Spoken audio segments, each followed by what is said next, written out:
Welcome to the Academy of Esports podcast. I'm your host, James O'Hagan. I have the pleasure today to interview Tom Dore. He's with the British Esports Association. Tom, thanks so much for being on the podcast today. Absolute pleasure. Lovely to be with you. Thank you. Now, you are not the head of the association. You're the head of education for the British Esports Association. Again, it is what we would call or consider, I guess, the governing body, I guess, for esports and education in the UK. Is that correct? Yeah. So we're not for profit. We're a national body as opposed to a governing body, but we were established in 2016 with permission from the government. Because to call anything a British association, you've got to have permission from the government.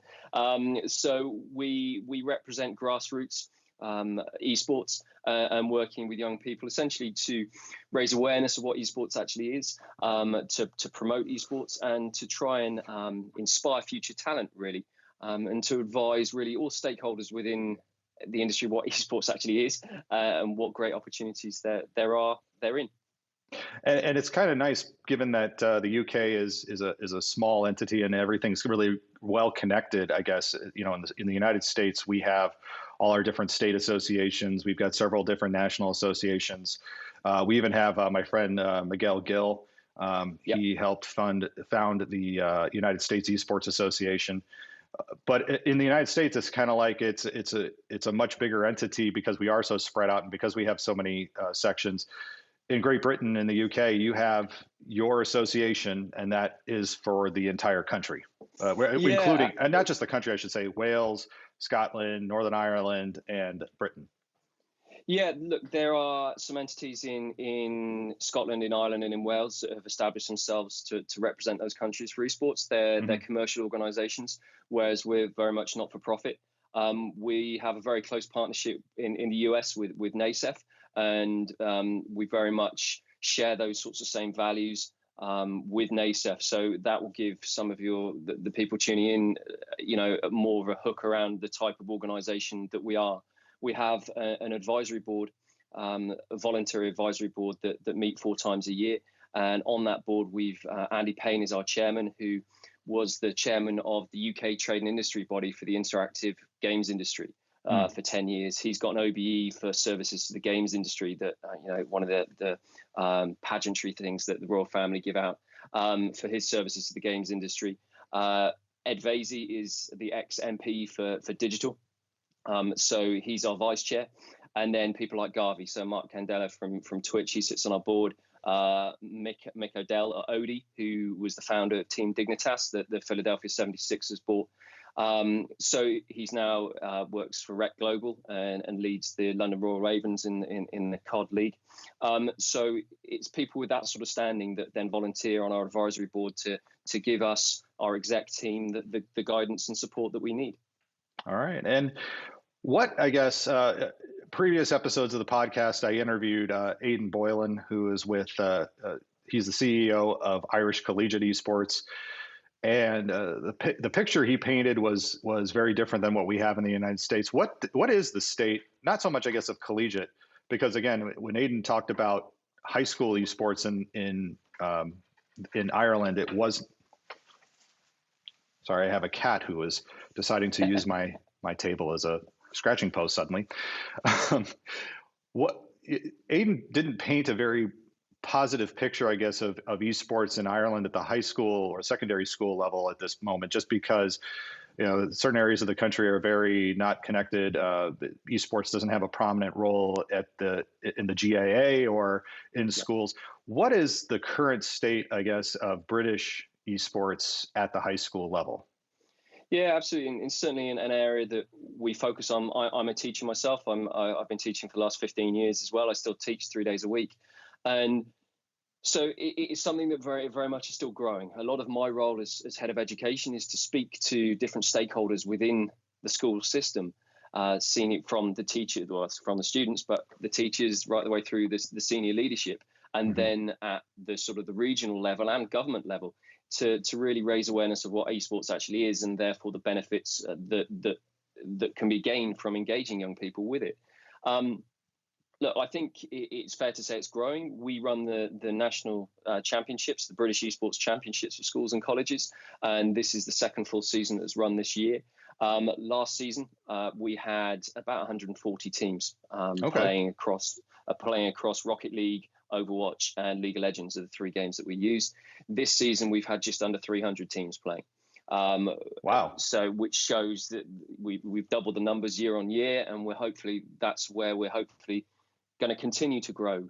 We have a partnership with the Association of Colleges. So I just want to recognize, so your high schools go up to 19, our colleges go up to 19, then university for us is above that. Whereas I appreciate that in the US, colleges are equivalent universities and things like that. So we have an association, a partnership with the Association of Colleges. And so we deliver their esports program for them. There are 280 colleges, further education colleges for 16 to 19-year-olds in the UK. And so we deliver their esports program like the Football Association deliver their football or soccer competitions, and the Rugby Football Union do their rugby tournaments. We do the same for them for esports. So it's growing. There is more of an understanding now of what esports is. Obviously, the COVID situation, the lockdown situation is almost the perfect storm for esports. And we're just about to run a FIFA tournament with the Association of Colleges, so young people can still represent their colleges despite the lockdown. So it's a situation that is growing and growing in the awareness of it. And people are getting over their preconceptions or their misconceptions around esports and around video gaming, and starting to realize how it can be used as a hook to motivate and engage young people. Yeah, and looking again, because I have to go back to some of Aidan's comments just to kind of help frame some of my conversation with you, because there were a lot of things that were surprising. Sure. One of the things I guess that was most surprising to me was issues of connectivity. And again, as we're looking at COVID and the way the world is changing, and how things are going to be done a lot more in the home, students won't necessarily have access to connected spaces in their schools. In Ireland, of course, the issue is that everything has to go through servers in Europe, it seems. Where is an area, say, like Northern Ireland, which is on Ireland, or like even like the Isle of Manx or something, Isle of Man, where they are in remote areas? What is the connectivity situation, I guess, in the UK? I imagine in Britain and Wales and Scotland, it's much better than, say, Northern Ireland or some of the outlying islands. Yeah, sure. So we've got colleges from Northern Ireland who are part of the champs who play against the colleges on the mainland, if you like, in England and Wales and Scotland. The teams there without any real issues, if I'm perfectly honest. We're talking to a group of Highland colleges in Highlands in Scotland, a group of colleges. I think there's about 40,000 students spread across 12 or 14 different campuses that we're talking to them about their involvement in esports. Those issues there might be, and that's something that we've got a hurdle that we've got to come across. But if I'm honest, the connectivity isn't really an issue. It's more the schools and colleges having the right kit in terms of the PCs with the capability to play. The processors are normally okay-ish, not great, but it's the graphics cards, not having discrete graphics cards in the PCs that's the stumbling block for us. And with the financial situation in schools, in the education system in the UK for the last few years, it's not something that schools have the cash to be able to upgrade their systems, let alone if the IT teacher or the media teacher was to go to them and say, I actually want to upgrade these PCs to allow young people to play video games. That's not going to go down so well, because that's the place we are still in terms of the awareness of what actually esports is and the role it can play. Well, it seems too that it's nice to kind of hear some of these things, because while again our systems are very different, some of the struggles that we may be having are very similar between the UK and the US. For example, you talk about the graphics card, about the computers that schools are using and trying to wrap their minds around. Hey, we need these additional things, just like with soccer in the U.S., you would need to have goals, of a certain size. You can't just use your goal posts from your football team to be soccer goals. So it's nice to hear that there are those issues. I know in my own community, some of the issues that we're struggling with is that some of the kids just don't have connectivity to the home. They don't have PCs or consoles in the home. Is the British Esports Association trying to find ways to address situations or instances like that? Yeah, sure. So we've run some quite groundbreaking projects in alternative provision schools. Certainly, I Now, taught in. just to sorry, I want, because this is a very important point, and I want to make sure people in the United States understand. So I'm going to do a little translation. Alternative provision schools would be like an alternative high school, for example, for students who close to dropping out. The traditional system didn't fit them. Of learning didn't fit them. In fact, the interview I did a couple of weeks ago with Dr. Christy Custer and Mike Russell, we talked about how esports fit into their alternative school in Kansas. So please continue. Yeah. Sorry. Yeah, absolutely. So we ran last year, we managed to borrow 12 systems, 24 systems in total from 2 different PC suppliers to put into 8 schools for 6 or 8 weeks. And we ran a Rocket League tournament. Mm-hmm. The success was huge. It was phenomenal. Look, having taught in that sort of environment, I knew it was going to have an impact, but we didn't really appreciate just how much of an impact it would have, both in terms of attendance, behavior, general engagement from young people who, for whatever reasons, variety of different reasons, be it behavioral, social, emotional, behavioral, be it autistic spectrum disorders, learning disabilities, physical disabilities. Esports played a massive role for them. There's one lad, his attendance went up. His attendance was at 65% before the tournament. It went up to 95% during the 6 weeks the tournament was on. He was violent towards members of staff. He was almost selective. Yeah, before he was violent towards members. Yeah, good point. He was almost a selective mute in school. It turns out he was a massive gamer. And there were 2 other younger lads in the school who physically had to be separated. They couldn't be in the same classroom as each other because they were so violent towards each other. Mm-hmm. The older lad, his attendance went up to nearly 95% during the tournament. He then started speaking, engaging with members of staff. He then started coaching these 2 other younger lads who were also gamers, who then played on the same Rocket League team as the 3 of them. And it's just phenomenal. So we started running that again in February. This time with 12 schools. We managed to get some more systems because these schools are small. They don't have, they maybe have 40, 50 students. They don't have the accessibility that other bigger schools have. And unfortunately, the lockdown came along just as we were 3 or 4 weeks into the competition. We had 2 weeks left before the finals. And it finished. We're very lucky. Reuters, the global news network, went and did a piece and published a report from this alternative provision school where they interviewed the kids and interviewed the staff there, and that went out through the global Reuters network, which was again great exposure for the school and for what esports is.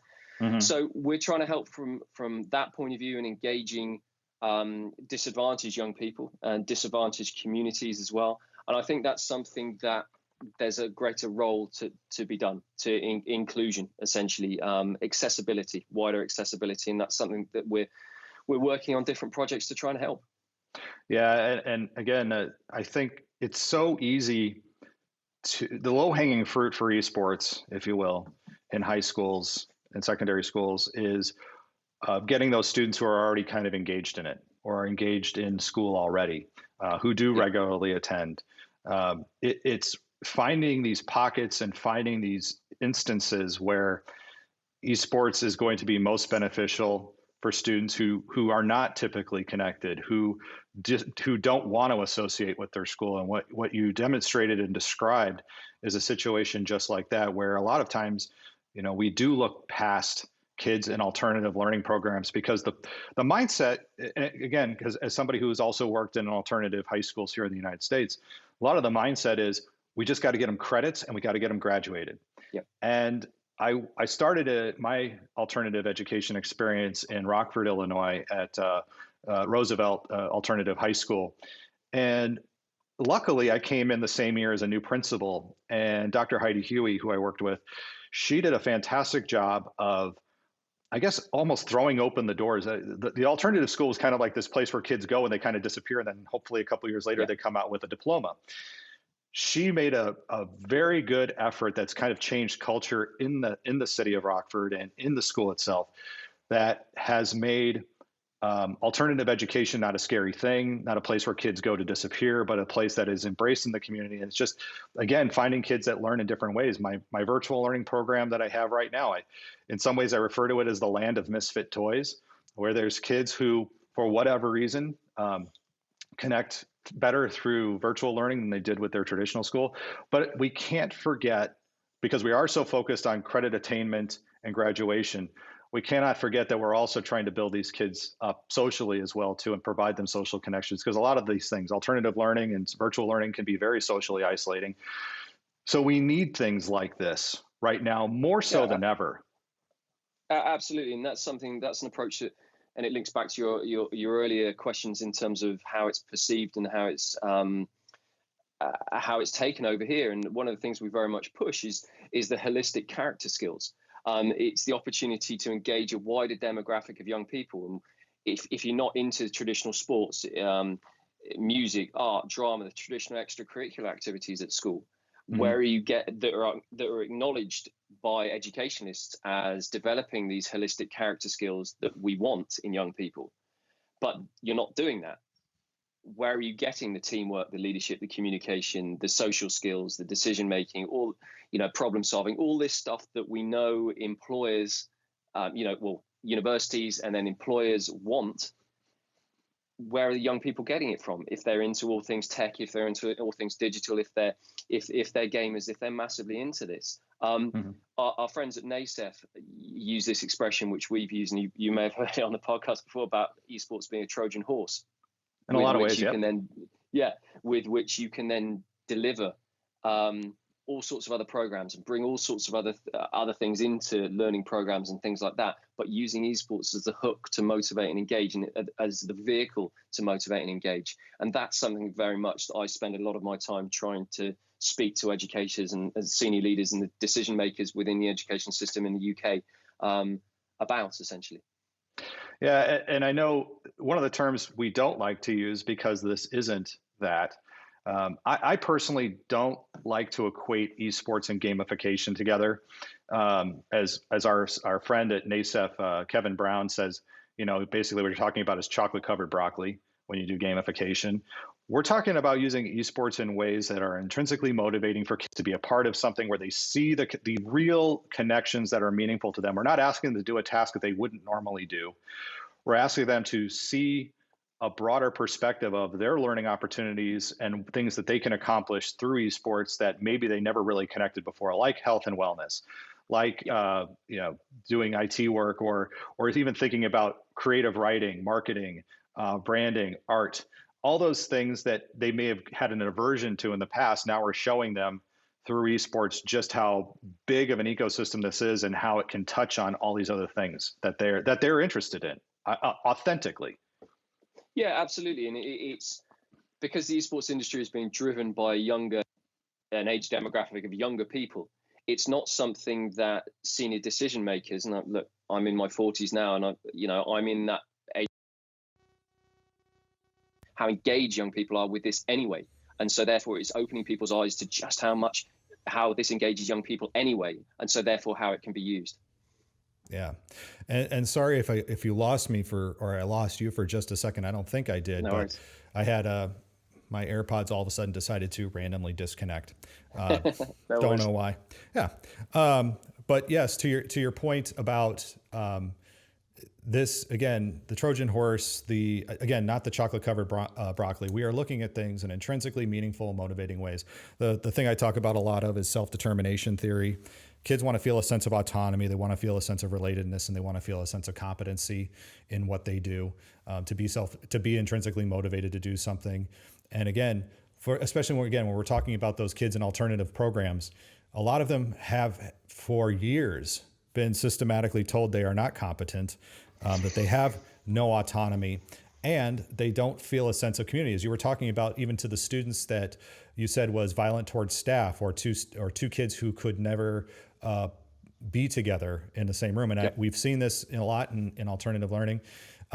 Having that connection through games brings about that sense of relatedness, that feeling of, hey, I am smart, I can do something, I can accomplish something. And again, building those relationships with kids to to make this such a powerful learning opportunity that, again, as we're moving into this age of COVID, I ask the question because I keep seeing the statements, news agencies putting out there, esports is thriving. And I have to stop and ask, for whom is esports thriving? Because again, there's a lot of kids who, again, you and I have seen the benefits of this. And I worry about those kids who are benefiting from this the most, who are not seeing esports now as thriving, and they may revert back to things. So we need to put things in place that allow us to make sure that we are not losing these kids. Yeah, absolutely. And just going back to what you're saying about the relationship thing, one of the things that struck me the most, or that I hold sort of core to my teaching principles or my beliefs as an educator, is that it is about developing those relationships. It's finding out which soccer team, which football team the kids support. It's finding who their favorite band is, what films that they're into. So when you see them in the playground or in between lessons, I saw your team won last night, or have you heard their new song? Those sorts of things that help you to develop the relationships that when you're in the classroom and you are trying to engage them with something inherently that maybe they don't want to learn, they don't want to do, you have a relationship with them there that then helps your teaching in the classroom. Esports can then provide this for people because it is something, as you said, inherently that young people really enjoy doing. And if we can support them in doing that and making it open and accessible to all, like you just said, there are huge learning opportunities here for sure. And now we're not just talking about ethereal. We're talking also about real, tangible, I guess, learning goals and evidence, because the British Esports Association did partner with Pearson UK to develop actual, I guess you could say, curriculum. Now, for people who may have an aversion to that word sometimes about curriculum and esports, sure. It is easy to have an aversion to it, but I think what you have done is something that is unique to the British education system, at least. Talk a little bit about, because again, this might be something that sounds very foreign to people here in the US. There are certifications that you can get through your schools that 16 to 19-year-olds can take tests and certifications. What have you developed with Pearson UK around esports? So, I think it's maybe worth framing it a little bit in terms of the education system first up, the fact that we have a national curriculum that all schools and colleges have to follow. My understanding of the US is that each state and even each county within each state can essentially set their own accreditations, essentially, or courses that they will accredit. Is that right? There's a lot of freedoms. I mean, usually there are state standards that people have to do, such as there might be a state test. But you go state to state, and that test can be different state to state even. Yeah, exactly. Whereas in the UK, essentially, there are only 3 main exam boards or bodies, of which Pearson is one. They own one of the major exam bodies called Edexcel. That all the different subjects you might take, all the different traditional courses, the maths, the science, English, languages, whatever it is, you will take an exam from one of those 3 main examining bodies that you pay for, that you then get your grades for, that you then get ultimately allow you to go on to apprenticeships or into universities, essentially. As a teacher, as a school, as an organization, we couldn't develop a course to then allow to then be accredited for students to then get credits for to go towards a grade, like happens in the States. You could develop your own course, couldn't you, that then gets accredited, that those students then can take for a term or something like that, which then gets them credits towards a wider their year, if you like. That's what happens, isn't it? We don't even have to do accreditation. I mean, a school district could, in theory, develop a course, let's say an esports course, and it doesn't have to. It should have standards tied to it, but it doesn't have to. It could count as an elective. It could go on a transcript with however you want to call it. Yeah. Sure. So that can't happen in the UK. If schools and if students want to use this to get anything to get accreditation, it has to essentially be passed through the government to do that with. And so very small numbers of qualifications get that. We couldn't do that on our own. So that's why we engage with Pearson, with their standing in the UK and their global standing within education. I guess in the UK, I know in the US they're classed as a vendor within the education system. In the UK, everybody are vendors, because all schools will buy these qualifications from these accredited bodies, essentially, because we don't have the flexibility and freedom. So we have developed our own qualification. They're the first of their kind in the world. We work very closely with NACEF, and we understand that the curriculum and the modules and units that NACEF have produced, for example, and I know HSEL have produced a series of lesson plans and things like that can be used. This is a full holistic course that we've developed. So, for example, when I was 16, I took maths, chemistry, and biology were the 3 subjects I took, which I then did for 2 years, and then went on to university to study zoology, as I did. Okay. The course that we've written, the qualifications that we've written, are the equivalent of taking 3 more academic subjects, if you like. It's a vocational course. There's no exam in content as part of it. It's all internal assessment. It's all coursework based. But the level 3 course, which is for 16, 17, 18-year-olds, there's a 1 A-level equivalent, so a 2 A-level equivalent, and a full 3 A-level equivalent. They will get, through doing the 3 A-level equivalent, the extended diploma it's called, they will get the same number of credits as I got. For example, if I got 3 A's, an A in maths, an A in biology, an A in chemistry, they will get the same credit from doing extended diploma. If they get distinctions, that has the same number of credits as if you get A's in traditional academic subjects. So it's got the same currency for them to move on to university. Okay. It's been written. I can appreciate how I've heard, or you've let me know about how Pearson is viewed in some parts, as have NACEF, and the viewership, so how they're viewed, and maybe questions that might be asked in terms of who are Pearson to develop this. We at British Esports are the guys who have actually developed the course.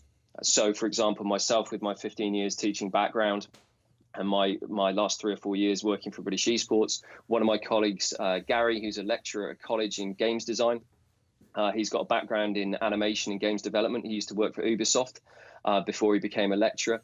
So he's been a part of the development there. We've got another teacher. She teaches media studies and was very much on the streaming side of things and the video production. She's an avid esports fan and travels all over Europe, going to the live events and things like that, and volunteers to produce streams for some of the conferences and the grassroots festivals over here. She's behind the scenes doing all the streaming stuff. She helped us write it.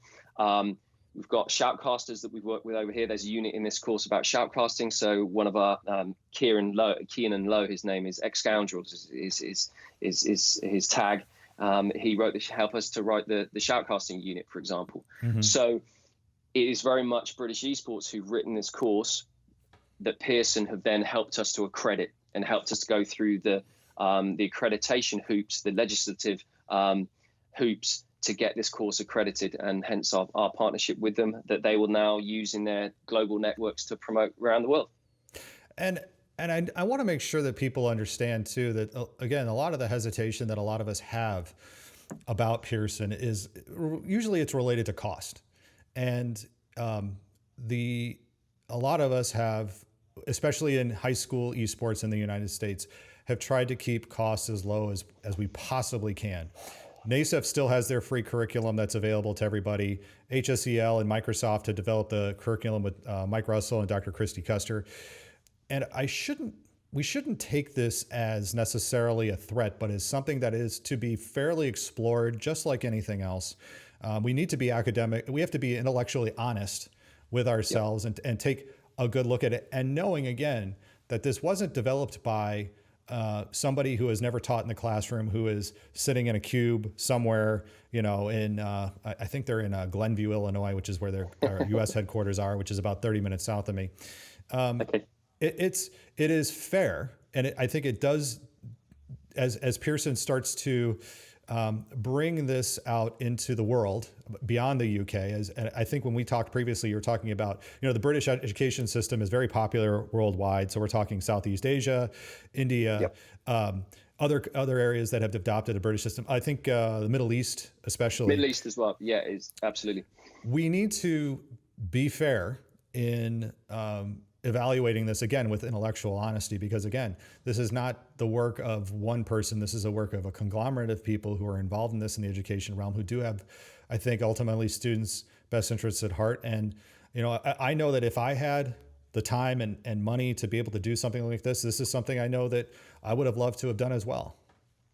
Yeah, thank you. And I think we're not yet aware of how Pearson are intending to bring this to the US and how the US part of Pearson are going to take this forward. We've got meetings with the international team at Pearson who are based in the UK, or the UK angle of it, about this next week. So I can then approach people like yourself and our friends at NASEF to say, right, guys, look, come and have this conversation with Pearson, because Pearson need to hear the feedback as well from the grassroots, from the educators in the US, and to hear the concerns, or to outline what you guys need to hear, essentially, around how it can be introduced. And that goes with any organization, whether it's esports or it's education related, who wants to, I guess, plant a flag. They have to realize that, again, this is not top down. Esports in the United States has not been a top down thing, just like it hasn't been in Britain. It's been very much a grassroots, as you keep saying, and it's true here. Grassroots, bottom up. There needs to be discussion at the table. Just like here's another perfect example. Riot, when they changed their community guidelines and we had the open letter to Riot. Sure. The problem that a lot of us had with that, well, for me personally, was that they decided that high school and collegiate should be lumped together. And we know that collegiate and high school are completely different worlds. They have completely different mindsets, completely different goals. We're not out here to make money, nor is collegiate, but again, still different views. There was no conversation with people at the high school level. We're just now getting to that conversation and realizing that we are huge stakeholders and that we have a lot of power to potentially help grow their business. Pearson, I hope, realizes the same thing, is that there is a network of people in the United States right now who have blood, sweat, and tears have built this. There's people who have developed their own curriculum and done an excellent job of it. And we need to make sure that they are, I guess, included in the conversation, asked, talked to, approached in ways that are respectful and meaningful, so that we can, again, have intellectual honesty enough to look at this and go, hey, this is good stuff, or hey, we may want to reconsider this, or something of that nature. I think one of the things that struck me that sticks with me about what you wrote in terms of the riot stuff was remembering who our main stakeholders are here, and it's the young people. Mm-hmm. It's not necessarily, it's not shareholders, it's not stuff on the stock markets or share prices, or paying back venture capitalists who've put loads of money into setting investments up.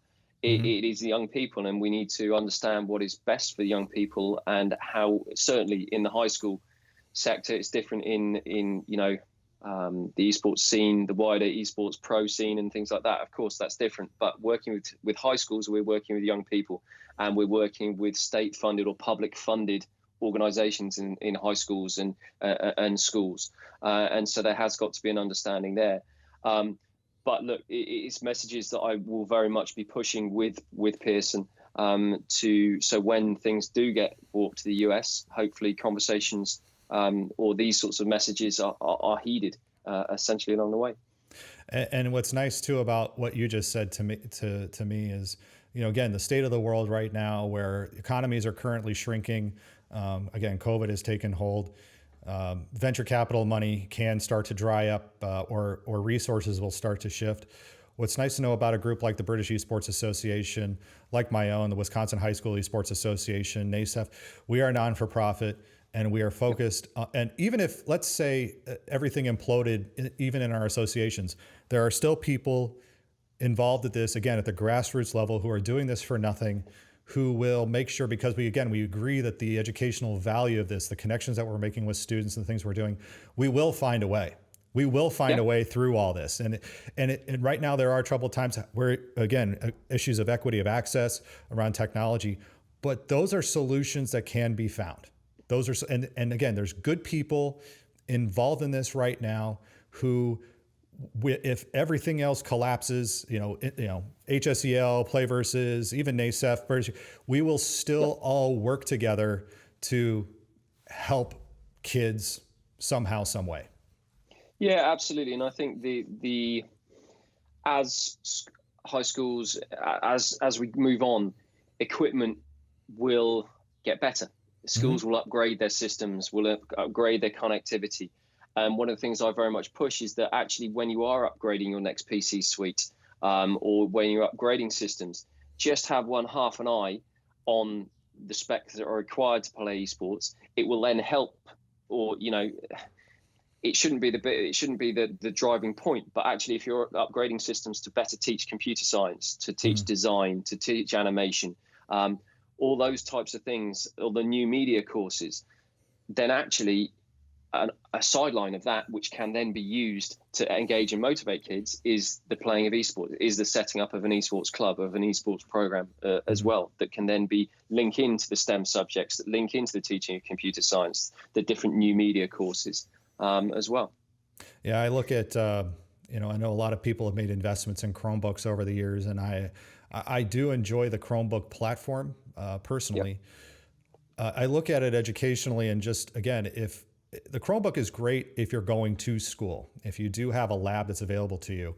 I've toyed with, given budgets are finite, but I've toyed with the idea of even budgeting for laptops that are a full PC, Windows laptops that can work without internet access, but also can run some of these games. Maybe not at full frame rates, maybe not at, high end, but something at least that allows us the experience of play, because right now there's a lot of kids who need this the most, who are missing out on play, who are missing out on the technology, who need it most.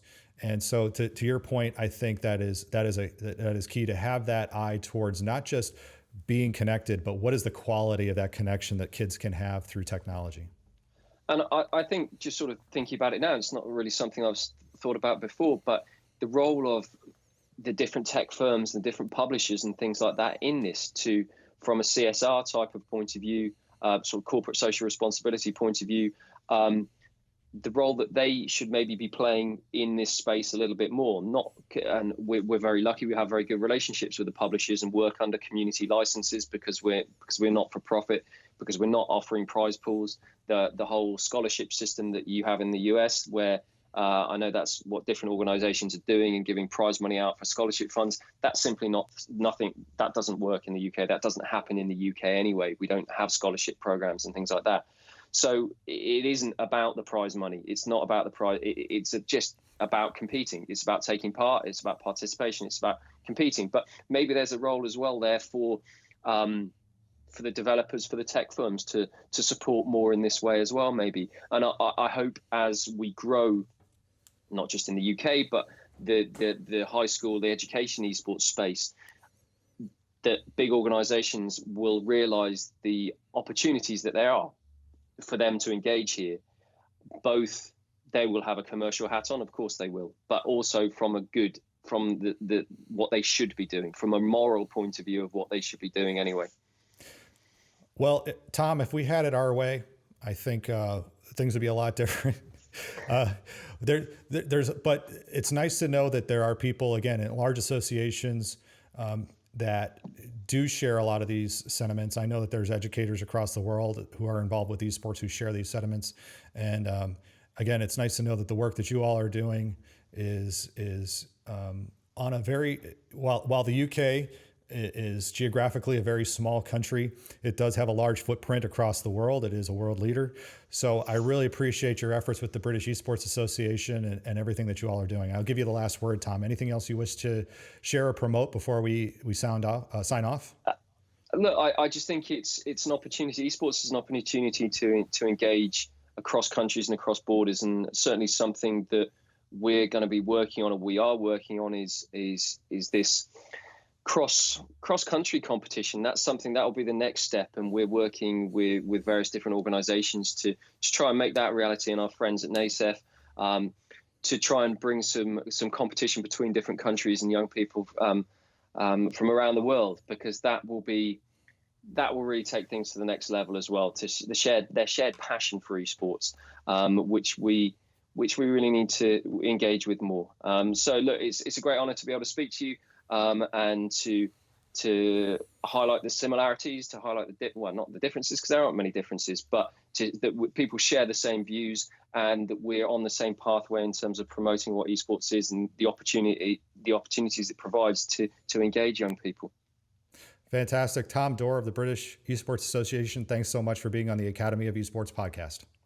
Thank you very much. That will do it for this week on the Academy of Esports. I've been your host, James O'Hagan. Esports are organized competitive video games allowing schools to redefine their athletic culture, diversify opportunities for student participation, promote good physical and mental health, increase collegiate scholarship pathways, and play games. We can never forget the importance of play. The mission of the Academy of Esports is to support these ideals. The vision of the Academy of Esports is for all students to experience the fun and joy of playing competitive video games. You may follow me on Twitter at Jim O'Hagan. That's at JIMOHAGAN, and through the Academy of Esports account at TAO Esports. It's a great way to get the latest blog posts, podcast episodes, and news coming out of esports and education. And remember, you can continue your engagement by going to www.taoesports.com. You can also connect through Facebook at www.facebook.com/TAOesports. Thanks again for listening, and I look forward to our time again next week.